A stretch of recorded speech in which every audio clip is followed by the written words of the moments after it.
안녕하세요. 법률정보쇼 최광석 변호사입니다. 오늘은 개명 절차를 이용한 이 부동산 사기 사건 하나를 좀 소개할까 합니다.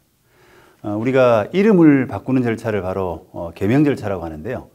이 개명 절차를 이용한 실제 사기 사건이 하나 있습니다. 먼저 이 사기 사건의 그 전말은 다음과 같습니다. 천안시 그 신방동 소재 150억 상당의 이 홍길동 씨 소유의 큰 땅이 하나 있었는데요. 이 땅을 가로채기 위해서 사기범 중 그 한 명의 이름을 그 부동산 소유자인 홍길동으로 이렇게 개명을 합니다. 이 토지는 그 저당권과 같은 이 권리 설정 자체가 전혀 없었습니다. 그래서 당연히 대출을 많이 받을 수 있는 장점이 있겠죠. 그리고 이런 그 권리관계가 깨끗하다 보니까 등기부상 소위 이해관계인이라고 하는 사람이 전혀 없습니다. 소유자 말고는 전혀 없겠죠. 그래서 과연 이게 진정한 소유자냐라고 하는 부분을 어떤 조사하기가 사실은 조금 불가능한 그런 땅이 됩니다. 그래서 이런 부분들이 이 사기 적발하는 데 쉽지가 않을 수 있다. 그리고 과거 옛날 등기부에는 소유자의 주민등록번호가 기재되어 있지 않습니다. 이런 부분까지 종합적으로 해서 이 땅을 범죄 대상으로 정했다고 합니다. 조금 전에 말씀드린 것처럼 과거 등기부에는 이 주민번호 기재가 없습니다. 그래서 범인들은 이름만 바꾸는 그 자체만으로도 등기부상 소유자와 그다음에 범인 간에 어떤 다른 점, 이상한 점 이런 부분들이 발견이 안 되기 때문에 그런 부분들을 활용한 것입니다. 그런데 또 특이한 점은 이런 완벽한 그 범행을 위해서 이 홍길동에서 이 부동산이 사기범 일당들이 만든 어떤 일정 법인 앞으로 한 번 더 이전 등기를 넘기는 이런 수법까지 사용을 했습니다. 홍길동 명의 상태에서 만약에 대출을 받는다라고 하면은 대출 기관에서 과연 진실한 소유자인지 이런 부분을 확인하기 위해서 이 까다로운 심사를 거칠 수가 있습니다. 만약에 그런 심사 과정에서 최근에 홍길동의 어떤 개명 사실 이런 부분들이 의심받을 수도 있겠죠. 그래서 이런 부분들을 감안해서 사기범 일당들이 만든 법인 앞으로 한 번 더 이전 등기를 하는 그런 치밀한 방법까지 사용을 했습니다. 결국 이 사건은 그 개명 그 허가가 어렵지 않게 가능하고 또 주민번호 표시가 없는 등기부가 현실적으로 존재한다 이런 점을 악용한 범죄라고 할 수 있습니다. 37억 원 대출 이후에 결국 그 사기 범행의 전모가 밝혀졌고 이들 사기범 일당이 모두 체포되어서 형사처벌까지 결국 받았습니다. 자, 그렇다면 그 이 대출에 대한 형사 그 처벌과 별개로 해당 토지의 어떤 소유권 이전 또는 저당권 설정 이런 부분들이 일어났는데 이런 부분들에 대한 민사적인 문제의 처리는 과연 어떻게 될까요? 실제 소유자인 이 홍길동의 의사와 무관하게 이루어진 이런 법인 앞으로 이전 등기가 당연히 원인무효일 것입니다. 따라서 그에 바탕을 둔 그 새마을금고의 저당권 설정도 당연히 무효가 됩니다. 이 새마을금고로서는 등기부를 믿고 거래했지만 우리 그 제도상 이 공신력이 인정되지 않기 때문에 현 제도 하에서는 새마을금고가 보호받지 못합니다. 그 결과 이 홍길동의 그 재판이 나중에 재판을 통해서 이 저당권, 그 다음에 이전 등기 이런 부분들은 다 말소돼서 다시 홍길동 앞으로 복귀할 가능성이 크다고 할 수 있습니다. 대법원 2009년도 판결도 마찬가지로 이런 부실 등기를 믿고 부동산을 매수해서 마친 그 이전 등기 그리고 그에 터잡은 건저당 설정 등기의 효력은 무효다라고 판단을 하고 또 그 건저당권에 기해서 다시 진행된 그 임의경매 절차, 이 경매 절차에서 어떤 경락인, 낙찰받은 사람이 생겼다라고 하더라도 그 사람 역시 소유권을 적법하게 취득할 수 없다 이렇게 판단을 했습니다. 결국 이 천안 대출 사기 사건은 현 제도 하에서 새마을금고가 저당권을 상실할 수밖에 없고 그 손해를 사기범 일당에 물을 수밖에 없는 구조인데 아마도 무자력으로 인해서 새마을금고에게 상당한 피해가 돌아갈 수밖에 없는 그런 가능성이 높다고 할 수 있습니다.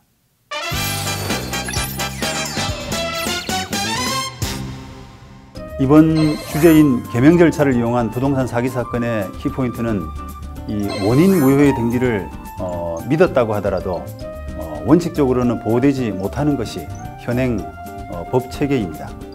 그 때문에 등기부상의 표시에만 연연하지 말고 과연 파는 사람에게 진실한 권리가 있는지 여부를 세심하게 살필 필요가 있습니다. 더구나 판례에서 보는 바와 같이 경매 절차를 통해서 취득했다라고 하더라도 역시 예외가 될 수는 없습니다. 이 경매 무효라는 사고가 발생하게 되면 궁극적인 손해는 낙찰자에게 돌아갈 수밖에 없습니다. 그래서 과연 이 경매가 유효한 것인지 또 나중에 혹시 잘못돼서 배당금을 돌려받아야 될 경우에 그 배당받은 사람이 자력이 있는 것인지 하는 부분을 꼼꼼하게 따질 필요가 있습니다. 지금까지 법률정보쇼 최광석 변호사였습니다. 감사합니다.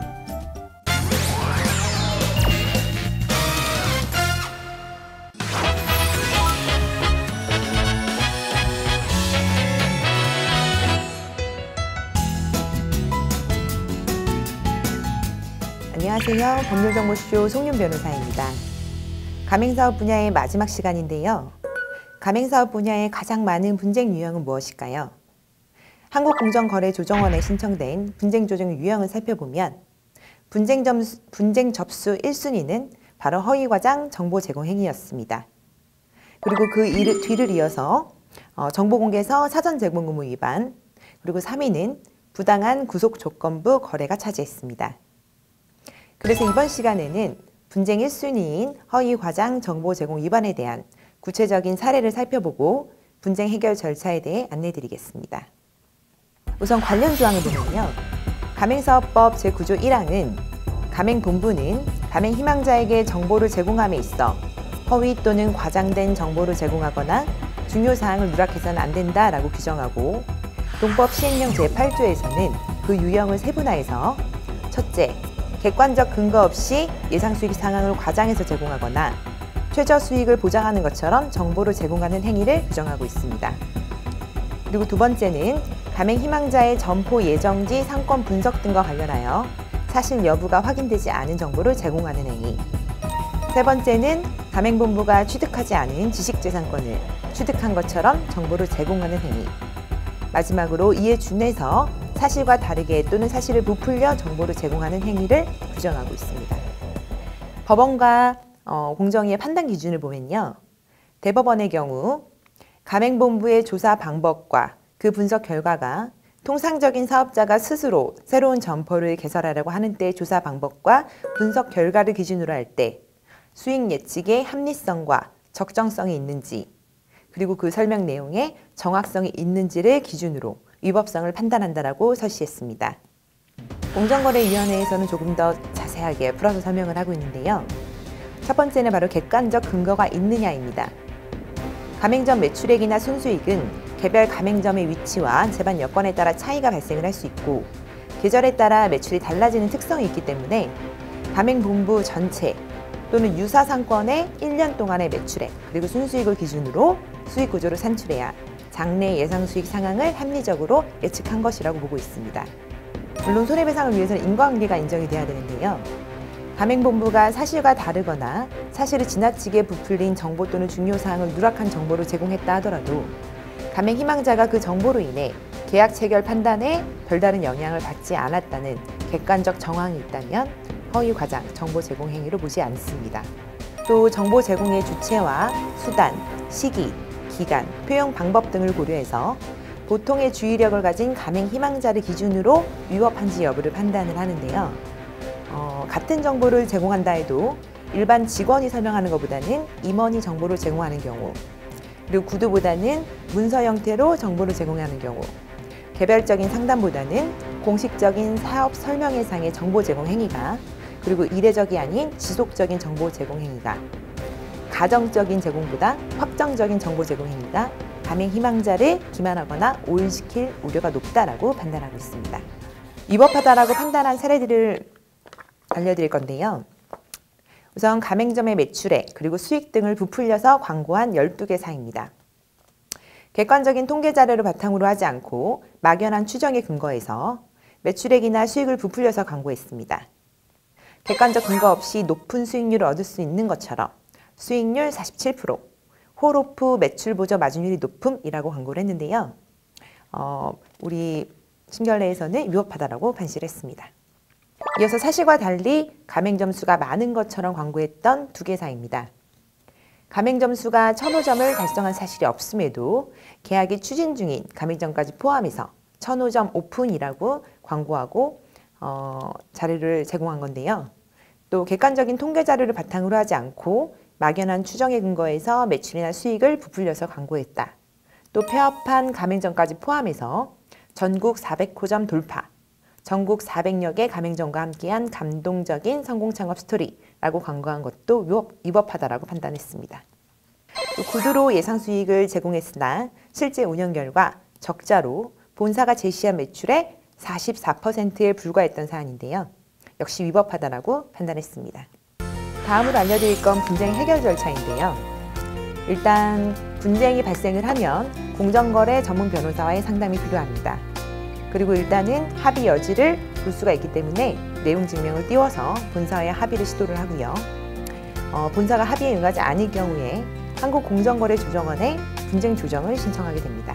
처리 기간이 60일에서 최대 90일로 굉장히 단기다라는 장점이 있고, 또 분쟁이 조정이 성립이 될 경우에는 여기 판결하고 동일한 효력이 인정이 됩니다. 또 굉장히 조정만 된다면 만족도가 높을 수 있는데요. 상대방이 조정에 응하지 않을 경우에 소송처럼 강제할 수 없다라는 단점이 있습니다. 그리고 마지막으로 가야 할 곳이 바로 민사소송인데요. 소송의 경우 누구를 상대로 해야 될까? 물론 본사와 그 대표 뿐만 아니라 나에게 허위 과장 정보 제공 행위를 했던 임직원 또한 피고가 될 수 있습니다. 본사의 거래처 채권을 사전 가압류하거나 본사의 직영 매장이 있다면 카드 매출 채권과 임대차 보증금도 가압류가 가능합니다. 영세 본사의 경우 법인을 폐업해버리는 경우도 종종 있는데요. 이 경우 사행위 취소 소송과 사기, 그리고 강제집행 면탈죄, 횡령 배임으로 형사 고소가 가능한 경우도 있습니다. 소송 기간은 보통 평균 1심의 경우 8개월에서 10개월, 항소심의 경우 4개월에서 6개월로 더욱 짧아집니다. 1심에서의 결과를 항소심에서 뒤집는 것은 20% 내외로 1심 승소가 무엇보다도 중요하기 때문에 관련 사건 경험이 있는 전문 변호사를 선임하셔야 합니다. 또 1심 승소만으로 즉시 가집행이 가능합니다.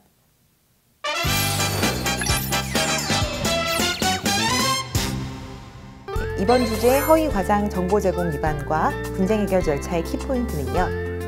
가맹본부는 가맹 희망자에게 예상 수익과 상권 분석 정보를 제공할 경우 객관적 근거에 기초해야 하고 관련 자료를 보관해야 한다는 겁니다.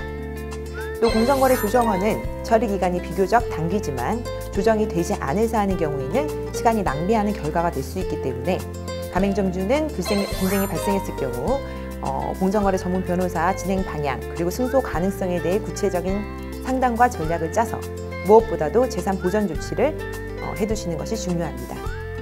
지금까지 법률정보쇼 송윤 변호사였습니다. 감사합니다.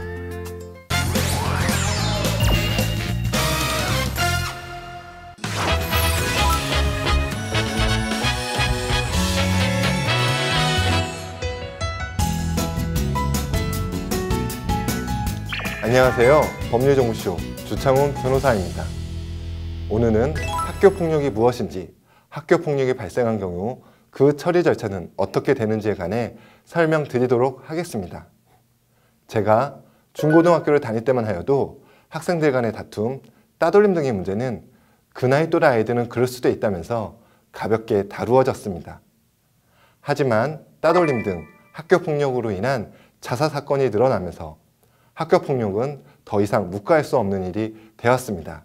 학교폭력에 대해서는 학교폭력 예방 및 대책에 관한 법률에서 구체적으로 규정하고 있는데요.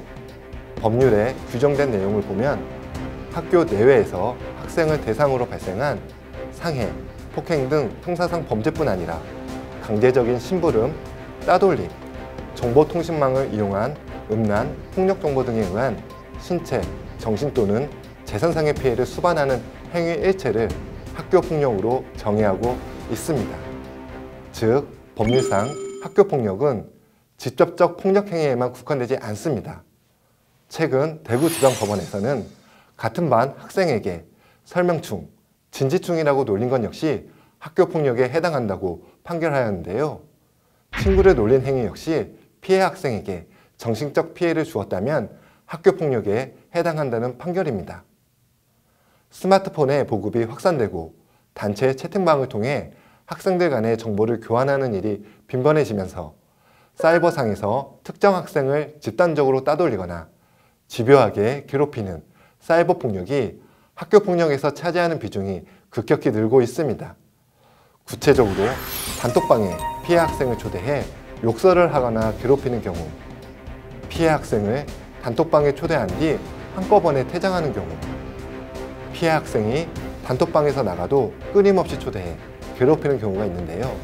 이러한 경우 모두 학교 폭력에 해당합니다.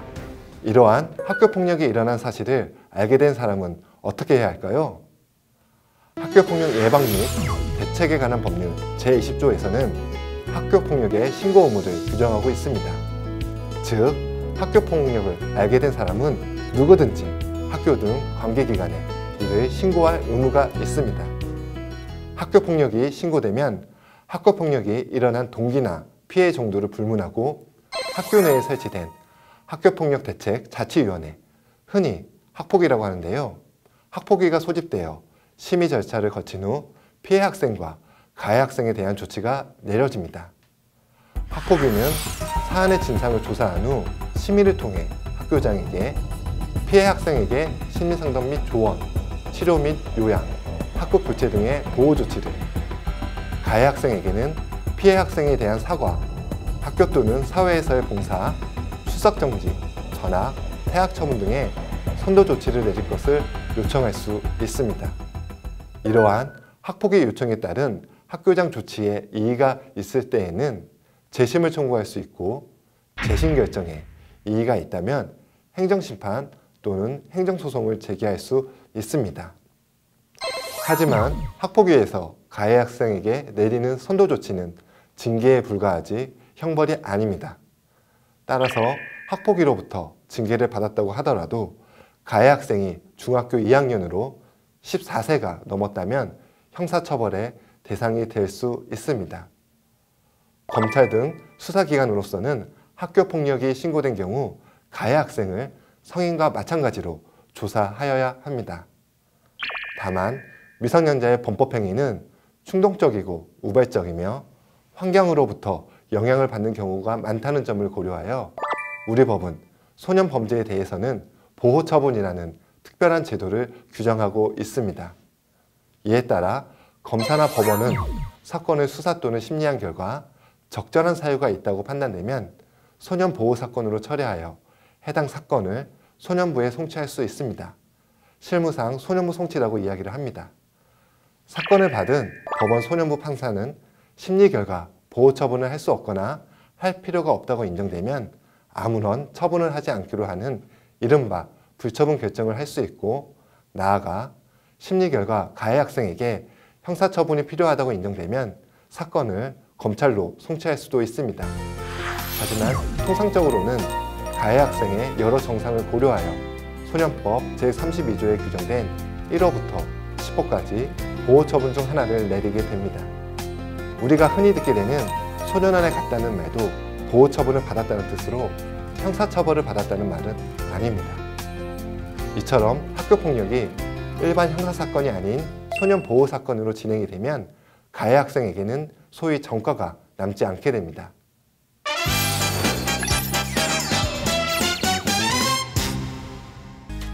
이번 주제 학교폭력과 처리 절차에 관한 키포인트는 신체적인 폭력뿐 아니라 따돌림이나 지속적으로 놀리는 행위 등 상대방에게 정신적 피해를 수반하는 행위가 모두 학교폭력에 해당할 수 있고, 학교폭력이 발생하면 가해 학생은 학교에서 징계를 받으면 물론 형사처벌까지 받을 수 있다는 것입니다. 따라서 학교폭력의 가해 학생 또는 피해 학생의 보호자라면 사건을 인지한 즉시 학교에 보고를 하고 전문가로부터 법률적 조언을 받을 필요가 있습니다. 그래야 학교폭력에 따른 2차 피해를 사전에 예방할 수 있습니다. 지금까지 법률정보쇼 주창훈 변호사였습니다. 감사합니다.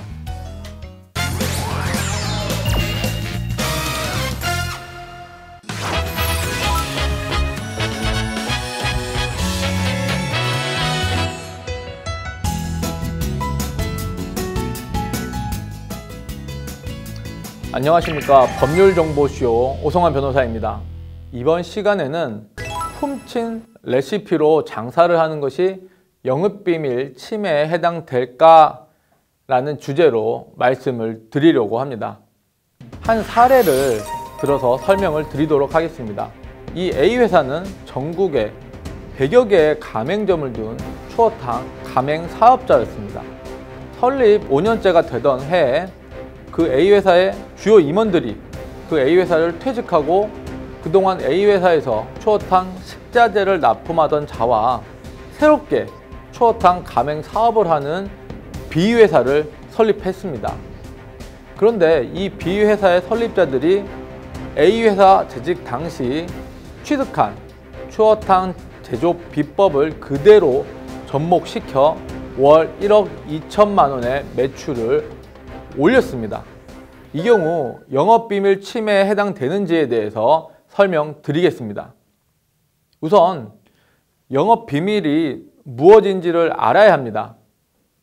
영업비밀 침해죄에 해당되는지에 대해서 확인하기 위해서는 영업비밀이 가장 중요한데, 영업비밀이란 상당한 노력에 의하여 비밀로 유지된 생산 방법, 판매 방법, 그 밖에 영업활동에 유용한 기술상 또는 경영상의 정보를 말합니다. 영업비밀로서 인정받기 위해서는 세 가지의 요건을 만족해야 합니다. 그중 첫 번째 요건은 바로 비공지성입니다. 비공지성이란 당해의 정보가 공연히 알려지지 아니할 것을 말합니다. 두 번째 요건은 경제적 유용성입니다.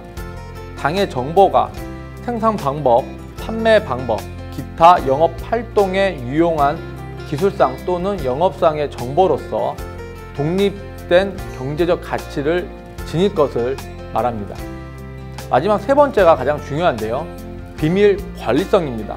비밀 관리성이란 영업 비밀은 그 보유자가 당해 정보를 상당한 노력에 의하여 비밀로서 관리하고 있는 것이어야 합니다.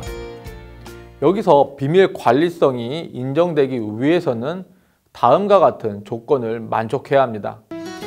해당 정보가 비밀 정보라고 인식될 수 있는 표시, 고지를 하고 해당 정보에 대한 접근 대상자나 접근 방법을 제한해야 합니다.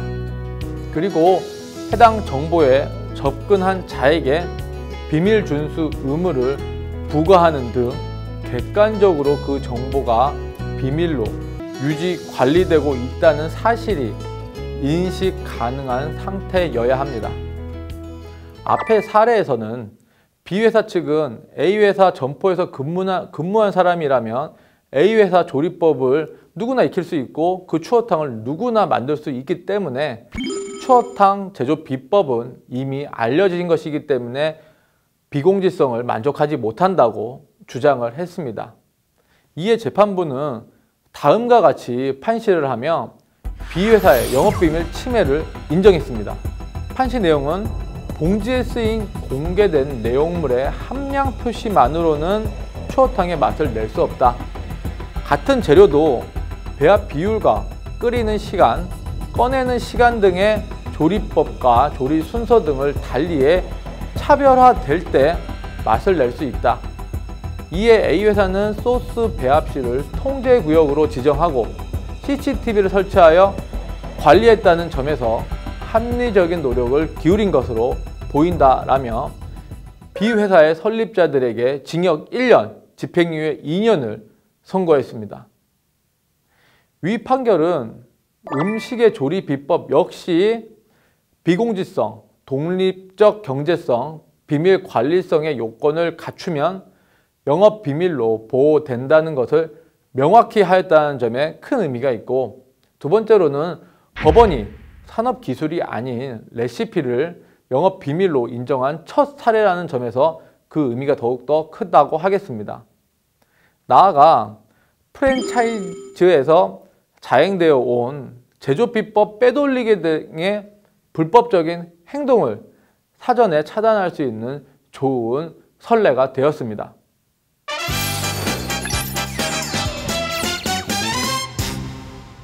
이번 훔친 레시피로 장사하는 것이 영업비밀 침해죄에 해당되는지에 대한 키포인트는 레시피의 영업비밀도 침해당한 경우에는 침해 행위에 대해서 금지 청구, 예방 청구를 할 수 있으며, 이 외에도 손해배상 소송 등 민사적 해결이 가능하고, 또 나아가 형사적 방법으로는 업무상 비밀 누설죄로 처벌이 가능하며 3년 이하의 징역, 금고 또는 10년 이하의 자격정지, 700만 원 이하의 벌금을 부과할 수 있습니다.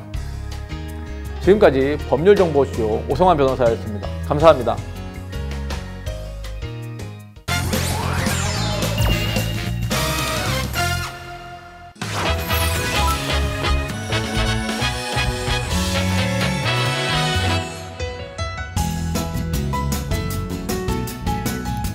안녕하세요. 법률정보쇼 조원익 변호사입니다. 지구단위 계획에 대해서 다루는 세 번째 시간인데요.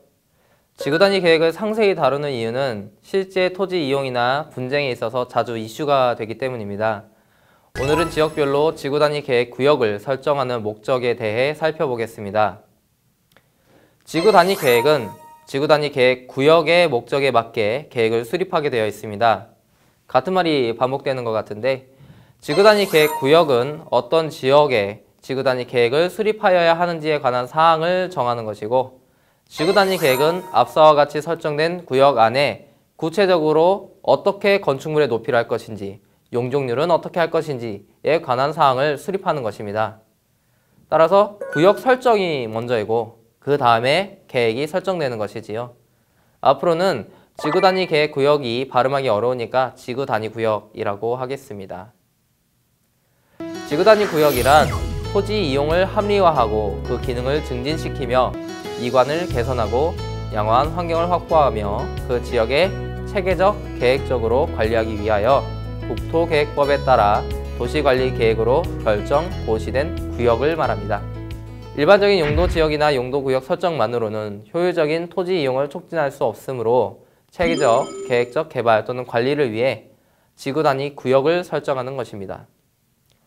지구단위 구역을 지정할 때에는 해당 구역 및 주변 지역의 토지 이용, 경관, 그리고 교통 여건, 관련 계획 등을 함께 고려하여 지구단위 계획으로 의도하는 목적을 달성할 수 있는지 그 타당성을 면밀히 검토하여야 합니다. 지구단위 계획 구역의 지정은 도시지역과 도시 외의 지역이 다소 다른 목적을 가지고 있는데요. 함께 살펴보겠습니다.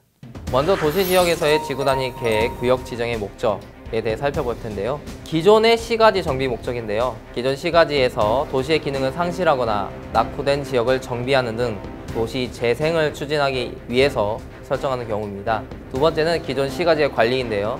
도시의 성장 및 발전에 따라 그 기능을 재정립할 필요가 있는 곳으로서 도로 등의 기반시설을 재정비하거나 기반시설과 건축계획을 연계시키고자 하는 경우가 있습니다. 셋째는 기존 시가지의 보전입니다. 도시 형태와 기능을 현재 상태로 유지 정비하는 것이 바람직한 곳으로서 개발보다는 유지 관리에 초점을 두고자 하는 경우에 설정하게 됩니다. 넷째는 신시가지의 개발입니다. 도시 안에서 상업 등의 특정 기능을 강화하거나 도시 팽창에 따라 기존 도시의 기능을 흡수, 보완하는 새로운 시가지를 개발하고자 할 경우에 지구단위 계획 구역을 설정합니다. 다섯 번째로 복합 용도 개발입니다. 도시 지역 내에 복합적인 토지 이용의 증진을 목표로 공공의 목적에 부합하고 낙후된 도시의 기능 회복과 도시 균형 발전을 위해 중심지의 육성이 필요한 지역으로 복합 용도 개발을 통한 거점적 역할을 수행하여 주변 지역에 긍정적인 파급 효과를 미칠 수 있도록 하고자 하는 경우입니다. 여섯 번째로는 유휴지 및 이전 적지를 개발하는 것입니다. 도시 지역 내 유휴 토지 및 교정시설, 군사시설 등의 이전, 재배치에 따른 도시 기능의 쇠퇴를 방지하고 도시 재생 등을 위해 기능의 재배치가 필요한 지역으로 유휴 토지 및 이전 부지의 체계적인 관리를 통하여 그 기능을 증진시키고자 하는 경우에 설정합니다. 마지막으로 용도 지구의 대체를 위해서도 설정합니다. 기존 용도 지구를 폐지하고 그 용도 지구에서의 건축물이나 그 밖의 용도, 종류 및 규모 등을 제한을 대체하고자 하는 경우에도 설정합니다. 그리고 이상의 목적들이 2개 이상 중첩적으로 적용하여서 복합구역으로 설정되기도 합니다. 우리가 지난 시간까지 함께 살펴본 상수 역세권 지구단위 구역의 경우를 한번 같이 살펴보시면요. 여기는 역세권이기도 하고 배후에 있는 주거단지의 생활기능을 증진시키는 기능을 위한 목적에서 설정된 것을 확인했습니다. 복합용도 개발의 목적으로 설정된 지구단위 계획구역으로 확인할 수 있습니다. 다음으로 도시지역 외 지역에서 지정하는 지구단위 계획구역에 대해 살펴보겠습니다. 도시 외 지역에서는요, 당해 구역의 중심기능에 따라 주거, 산업, 유통, 관광, 휴양, 복합기능 등으로 구분합니다. 주거형 지구단위 계획을 보시면은요, 주민의 집단적 생활 근거지로 이용되고 있거나 이용될 아래 지역인데요. 먼저 토지 이용 현황 및 추이를 감안할 때 향후 5년 내에 개발 수요가 크게 증가할 것으로 예상되는 지역이거나 주택이 소규모로 계속 연담화해서 건설되어 있어서 인구 밀집이 예상되는 지역, 그리고 도로, 상하수도 등 기반시설과 개발 여건이 양호하기 때문에 앞으로 개발이 예상되는 지역, 그리고 댐 건설, 그리고 공유수면 매립, 그러니까 간척 사업인데요. 이러한 공공사업의 시행으로 인해 가지고 이주단지를 조성할 필요가 있는 지역일 경우에 주거형 지구단위 계획을 수립하게 됩니다. 다음으로 산업 유통형 지구단위 계획구역입니다. 농공단지, 공장과 근로자의 주택, 물류시설 및 단지, 대규모 점포 등의 설치를 위하여 계획적인 개발이 필요한 경우입니다. 다음으로 관광휴양형 지구단위 계획구역입니다. 도시 외 지역이라고 했잖아요. 관광진흥법에 따른 호텔이나 휴양시설, 그리고 체육시설의 설치를 위해서 계획적인 개발이 필요한 경우에 설정하게 됩니다. 도시의 지역이니까 이런 것들을 설정하기에 좀 더 용이하겠지요. 마지막으로는 앞서 말씀드린 주거형, 산업유통형, 관광휴양형 등 이러한 여러 가지 그 목적을 복합적으로 하고자 할 때 복합적인 지구 단위 계획구역을 설정하게 됩니다. 그러나 어느 경우가 되었던지 간에 현 상태가 아니라 앞으로 개발할 것을 염두에 두고 지구 단위 계획을 설정하는 것을 알 수 있습니다. 다만 그 개발 목적이 도시 지역과 도시 외 지역이 좀 더 다르다는 차이가 있을 뿐이겠죠.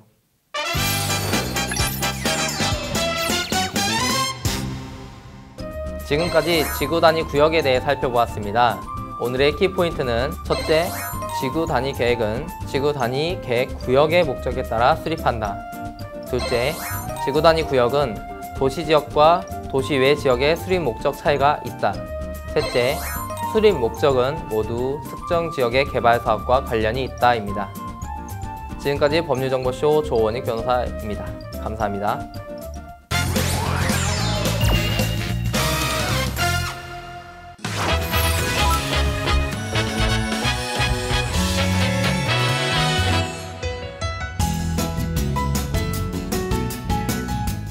여러분 안녕하세요. 법률정보쇼 박난주 변호사입니다. 이번 시간에는 여러분과 횡령죄에 대해 알아보도록 하겠습니다. 형법은 횡령죄에 대해서는 5년 이하의 징역 또는 1,500만 원 이하의 벌금에 처하도록 하고, 업무와 관련해서 횡령 행위를 한 경우에는 업무상 횡령죄를 적용해서 10년 이하의 징역 또는 3천만 원 이하의 벌금에 처하도록 규정하고 있습니다. 그리고 만약 횡령액이 5억 원 이상일 경우에는 특정 경제범죄 가중처벌 등에 관한 법률을 적용해서 횡령액이 5억 원 이상 50억 원 미만일 경우에는 3년 이상의 유기징역에 처하고, 횡령액이 50억 원 이상일 경우에는 무기 또는 5년 이상의 징역에 처하도록 규정하고 있습니다. 법정형이 어마어마하게 높지요. 특정 경제범죄 가중처벌 등에 관한 법률은 5억 원 이상의 사기, 공갈, 횡령, 배임죄의 경우에 적용이 됩니다. 재판을 받는 피고인의 입장에서는 당연히 이렇게 법정형이 높은 법률로부터 벗어나길 원하겠죠. 그래서 실무상으로는 5억 원 이상의 피해가 맞는지 여부가 굉장히 중요한 쟁점이 됩니다. 그럼 구체적으로 어떤 경우에 횡령죄가 성립하는지 살펴보겠습니다. 횡령죄는 타인의 재물을 보관하는 자가 그 재물을 횡령하거나 반환을 거부한 때 성립합니다. 먼저 타인의 재물을 보관하는 자의 의미가 무엇인지 살펴보겠습니다. 쉽게 말하면 타인의 물건을 보관하는 사람이 그 물건을 함부로 처분하는 경우를 생각하시면 됩니다. 예컨대 내가 1년간 외국에서 근무하게 되어서 내 승용차를 친구에게 맡기고 출국했어요. 그런데 친구가 그 차를 다른 사람에게 팔아버렸다면 이 경우 횡령죄가 성립합니다. 만약 자동차나 가구 같은 동산이 아니라 땅이나 건물과 같은 부동산을 친구에게 맡겼을 경우에는 어떻게 될까요? 친구에게 내 집을 잘 관리해달라고 부탁하고 출국했습니다. 그런데 친구가 세입자로부터 전세 보증금을 받아서 가지고 있다가 써버렸다면 역시 횡령죄가 성립합니다. 이 경우에 친구가 아예 내 명의 문서를 위조해서 그 집을 타인에게 팔아버리고 매수대금을 가로챘다면 이 경우에도 횡령죄가 성립될 겁니다. 한편 횡령죄의 객체는 내가 보관하고 있는 타인의 재물이어야 합니다. 재물은 동산, 부동산 이렇게 형태가 있는 물건이거나 또는 관리가 가능한 동력을 말합니다. 다음으로 횡령죄가 성립하기 위해서는 횡령 행위가 있어야 하는데요. 형법은 횡령과 반환 거부 두 가지 행위 유형을 열거하고 있습니다. 횡령은 지금까지 설명한 것처럼 임의로 처분하는 것을 의미합니다. 예컨대 내가 친구에게 수표를 할인해달라고 부탁하면서 수표를 줬어요. 이 경우 그 친구가 수표를 할인해서 받은 돈을 나에게 주지 않고 써버렸다면 횡령죄가 성립하게 됩니다. 반면에 반환 거부는 정당한 이유 없이 타인의 물건을 돌려주지 않는 것을 의미합니다. 예컨대 내가 친구에게 맡겨놓은 승용차를 돌려달라고 요구했는데 친구가 차의 수리비로 300만 원을 지출했으니까 그 돈을 주면 차를 주겠다고 합니다. 이럴 경우에는 친구가 반환을 거부하는 정당한 이유가 있기 때문에 횡령죄는 성립하지 않게 됩니다. 얼마 전 모 연예인이 억대의 도박 자금을 빌린 것이 알려지면서 과연 그 도박 자금을 변제할 의무가 있는지 여부가 관심이 된 적이 있습니다. 민법 제746조는 불법의 원인으로 인해서 재산을 급여하거나 노무를 제공한 때에는 그 이익의 반환을 청구하지 못한다고 규정하고 있습니다. 이를 법률 용어로 불법 원인 급여라고 하는데요. 한마디로 불법한 대가로 지급한 돈을 돌려달라고 요구하지 못한다는 것입니다. 예컨대 도박장에서 도박자금으로 빌려준 돈이나 성매매의 대가로 지급한 화대 또는 뇌물로 지급한 돈같이 불법한 목적으로 주고받은 돈은 반환을 요구할 수 없다는 겁니다. 그렇다면 뇌물로 주라고 전달받은 돈을 당사자에게 전달해 주지 않고 중간에서 써버린 경우에 횡령죄로 처벌할 수 있을까요? 이것이 흔히 언론에서 언급되는 배달 사고 케이스입니다. 이에 대해서 법원은 뇌물로 전달해 달라며 준 돈은 불법 원인 급여에 해당해서 반환 청구를 할 수 없고 그 결과 그 돈은 내가 보관하고 있는 타인의 재물이 아니기 때문에 횡령죄가 성립하지 않는다고 판시하고 있습니다. 그런데 불법하게 지급된 돈임에도 불구하고 예외적으로 횡령죄가 성립되는 경우가 있습니다. 어떤 경우일까요? 앞서 민법 제746조에 의해서 불법한 목적으로 지급한 돈은 반환을 청구하지 못한다고 설명을 드렸습니다. 그런데 민법 제746조 단서를 보면 단 불법 원인이 수익자에게만 있는 경우에는 그러하지 아니하다고 규정하고 있습니다. 따라서 불법한 목적의 돈을 받은 사람이 그 돈을 돌려주지 않고 써버린 경우에 그 사안이 민법 제746조 단서 조항에 해당된다고 판단하면 횡령죄를 인정하게 됩니다.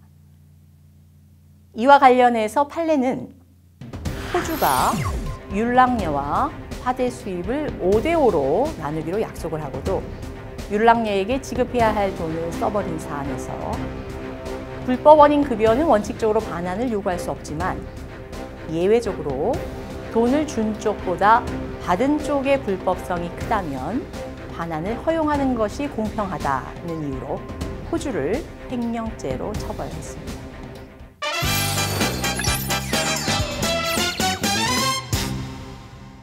오늘 주제의 키포인트는 횡령죄는 자기가 보관하고 있는 타인의 재물을 처분하거나 정당한 이유 없이 반환을 거부할 때 성립한다는 겁니다.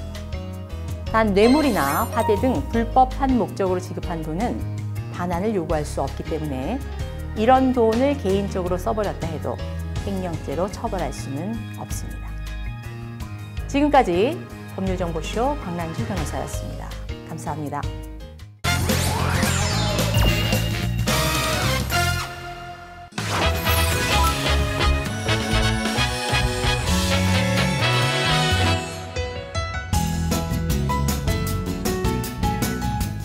안녕하십니까. 법률정보쇼 신유진 변호사입니다.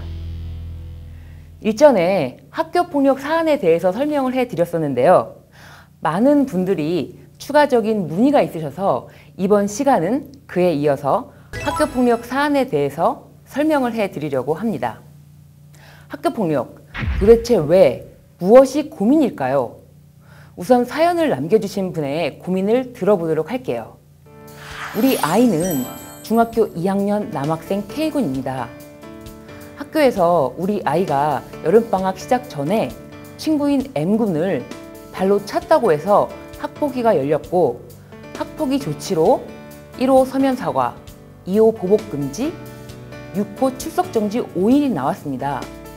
그런데 억울한 것은 우리 아이가 먼저 그 학생 M군으로부터 종아리를 걷어차여서 전치 3주 골절을 입었다는 것입니다.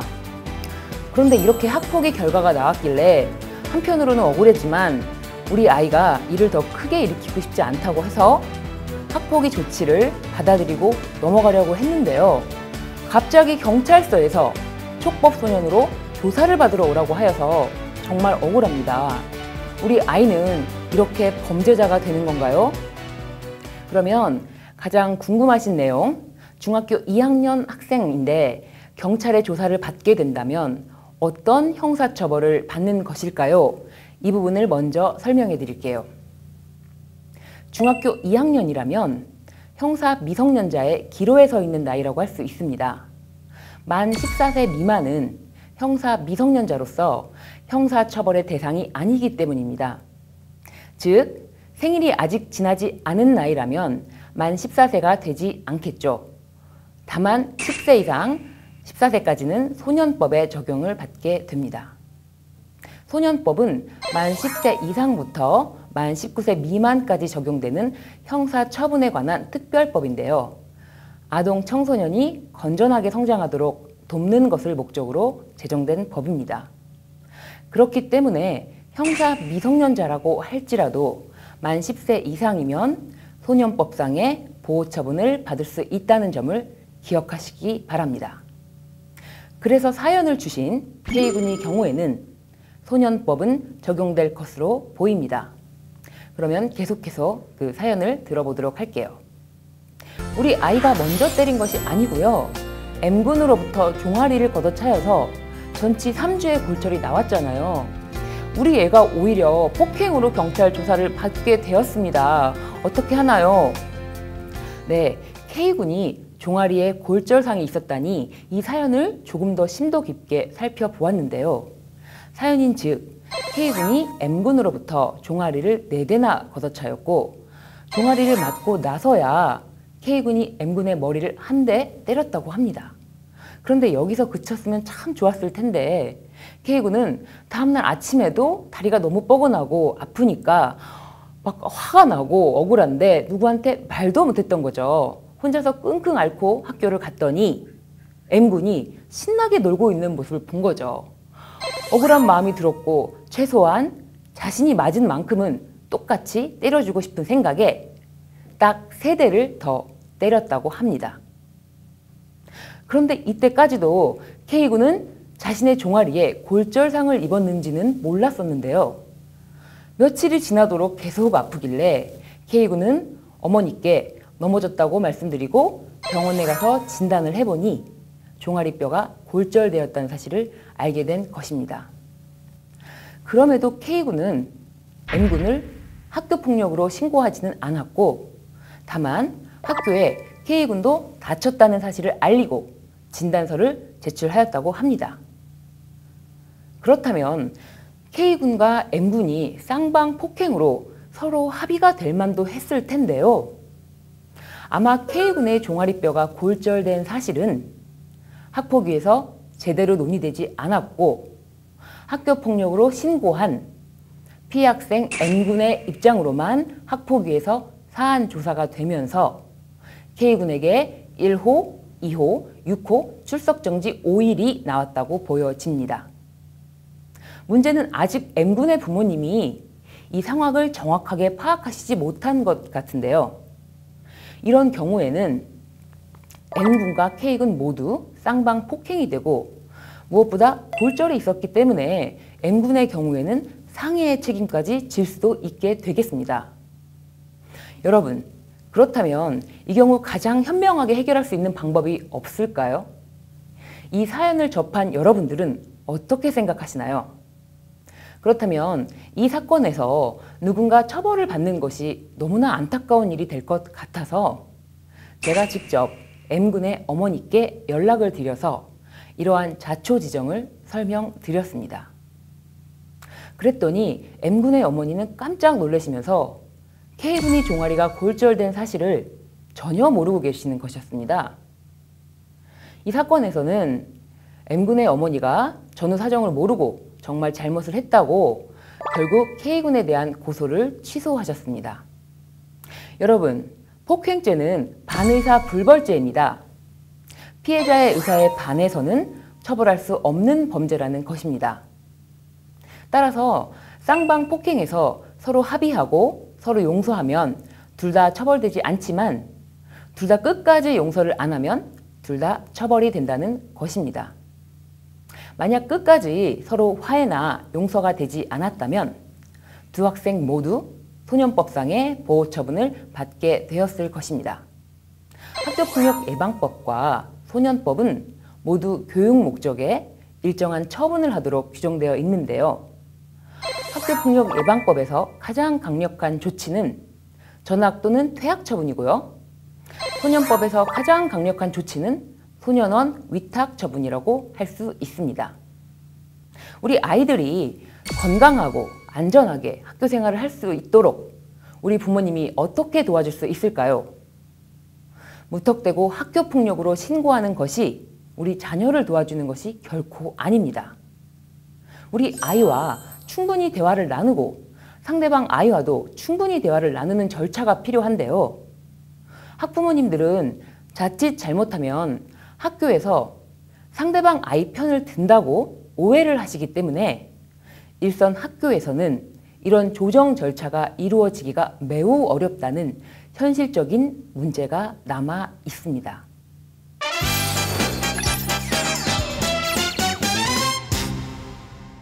이번 주제, 우리 아이가 학교폭력으로 피해나 가해를 입은 경우의 키포인트. 우리 부모님들, 내 아이 문제라면 덮어놓고 상대방 아이에게 강력한 처벌만을 원하지 마시고 아이의 입장에서 가장 좋은 해결 방법이 무엇인지 고민해 보시라는 것입니다. 우선 내 아이와 상대방 아이 둘 다의 입장을 모두 들어보실 수 있도록 조정과 중재 전문가인 변호사를 만나서 상담을 받으시거나 최소한 학교에서의 조정 절차에 성실하게 임해주시는 것이 내 아이의 건강한 학교 생활을 도와주는 가장 현명한 해결 방법이라는 점 잊지 마시길 바랍니다. 이상 우리 아이들이 안전하고 건강하게 학교 생활할 수 있도록 도와주실 때 꼭 필요한 학교폭력으로 인한 형사처분이 어떻게 되는지에 대한 내용을 전해드렸습니다. 지금까지 법률정보쇼 신유진 변호사였습니다. 감사합니다.